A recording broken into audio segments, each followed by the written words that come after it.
So in this video, what I will be talking about is why obesity is an epidemic today and how we were led to insulin resistance.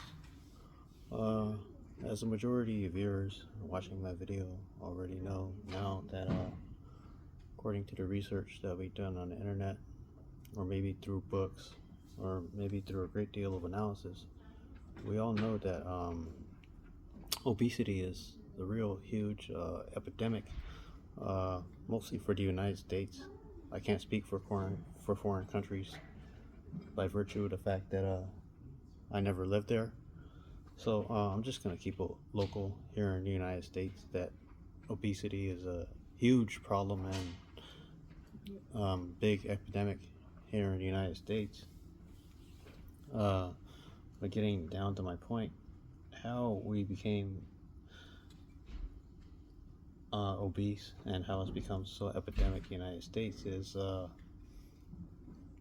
not trying to be judgmental, not trying to talk about any individual, but speaking in general terms, it's our overall way of it's our overall lifestyle of the foods that we've been eating, and it's those very foods that we take for granted for.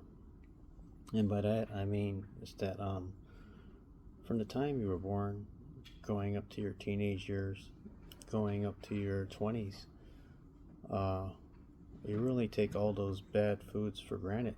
You know, you might reason within yourself and you might say, oh, it's okay to eat these high carbohydrates and high sugary foods because you're young and your body will do a good job of metabolizing it. And we take that for granted for such a long time that, you know, by habit, we keep putting these bad carbohydrates and bad foods in our system.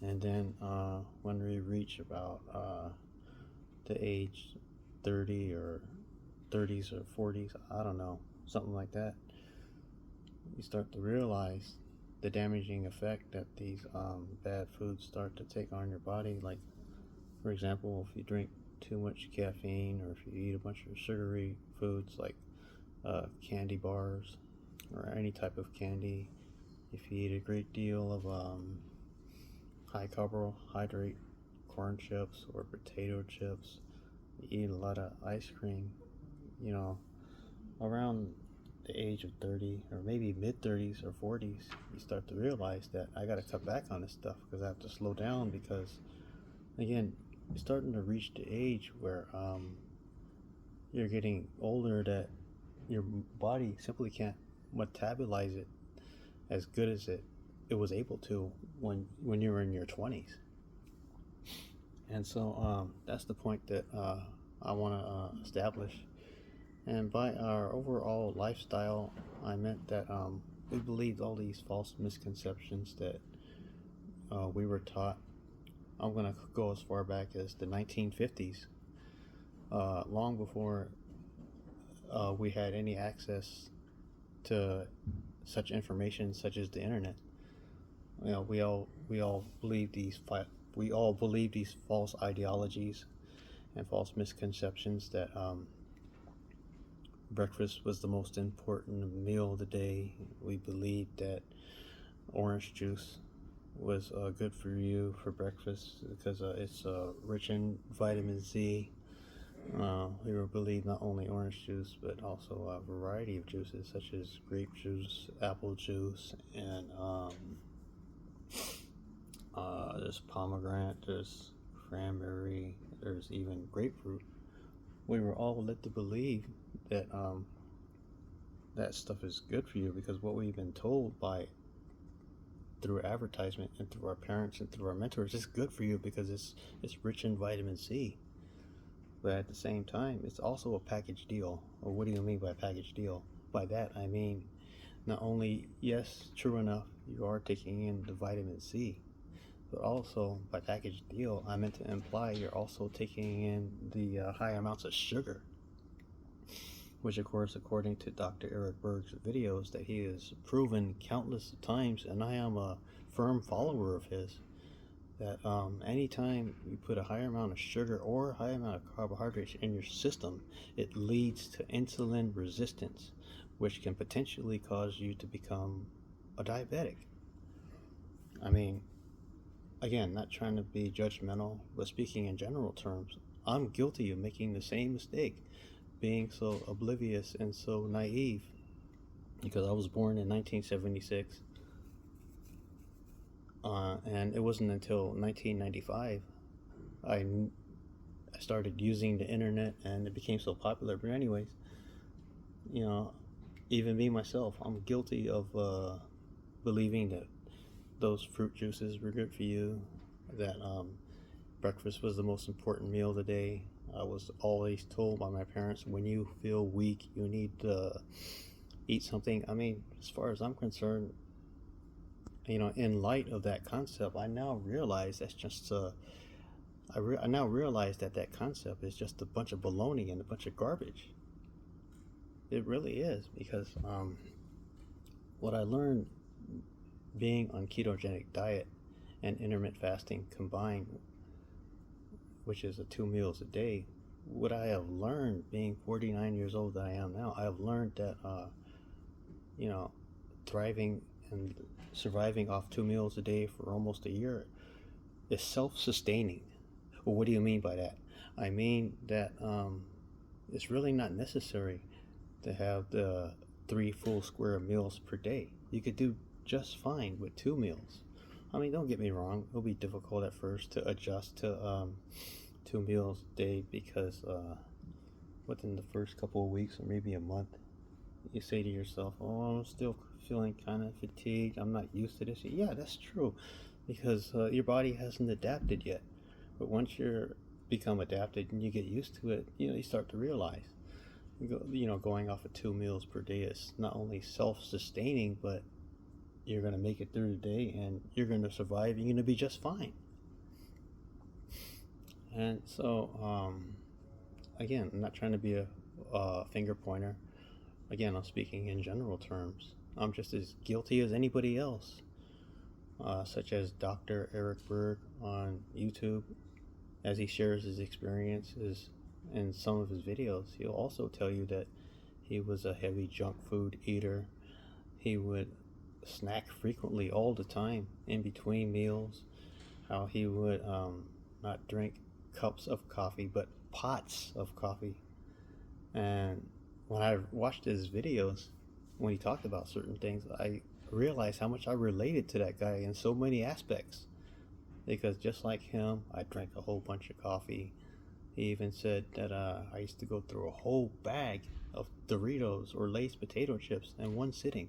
I made that same mistake, even while I was exercising and involved in fitness. And that's what caused me to become insulin resistant in April 2024. But as I am generating this video now, it's March 2025. So, again, speaking in general terms, that's how, as a society, we became insulin resistant. And a majority of us, even me myself, obesity has become an epidemic in the United States, including me, because it's our overall lifestyle of things that we believed, all these false misconceptions we believe, all these false ideologies we believe, that breakfast is the most important meal of the day. You need to snack when you feel weak. I mean, with all due respect, that's just it really is a bunch of baloney, and it's a bunch of bullshit, with all due respect. And again, it's self-sustaining, and it's very true what Dr. Eric Berg has taught. He has taught that every time you snack between meals, you're going to stimulate insulin. And it does not matter even if it's a small snack. Just because you snack on something small does not negate the fact that you are still raising insulin, even if you are stimulating insulin just a little bit. And so, being brought up and taking things for granted, including myself, up to the time from when we were born up until about, I don't know, 30 and 40. We have this concept that we want to enjoy life. And I'm guilty of the same mistake. I used to like to go out to eat to fast food dives, restaurants with a lot of pasta, which is high in carbohydrates. I used to enjoy burgers with fries. Fries is also high in carbohydrates because it's high in starch, and I used to enjoy a bunch of unhealthy fried foods like the French fries and Kentucky Fried Chicken, Jack in the Box. What else is out there? There's an In-N-Out Burger, and I mean, there's just so many restaurants that have so many unhealthy fried foods, and so many restaurants that also use seed oil. Seed oils, by the way, have omega-6, which causes inflammation. And so, it's like some of us, keep it under control. We indulge in such unhealthy foods once a week. But some of us, which lead to obesity and insulin resistance and being overweight, some people don't have that type of self-discipline to maintain eating out 1 day per week. Some people go 2 days, some people go 3 days, and you know what? There's probably some that, even for the rich people, they probably go 7 days a week because they probably don't have the time to cook, or they don't want to cook, whatever the case may be. But it's like I said, it's just a habit, and it's not only is it a habit, it's our overall lifestyle that has caused us to become overweight, and it's caused us to become insulin resistant. And again, although I was speaking in general terms, I was speaking also for myself, just to let you guys know that I'm guilty of the same mistake, and I fall into the same category. That I myself also became obese and overweight.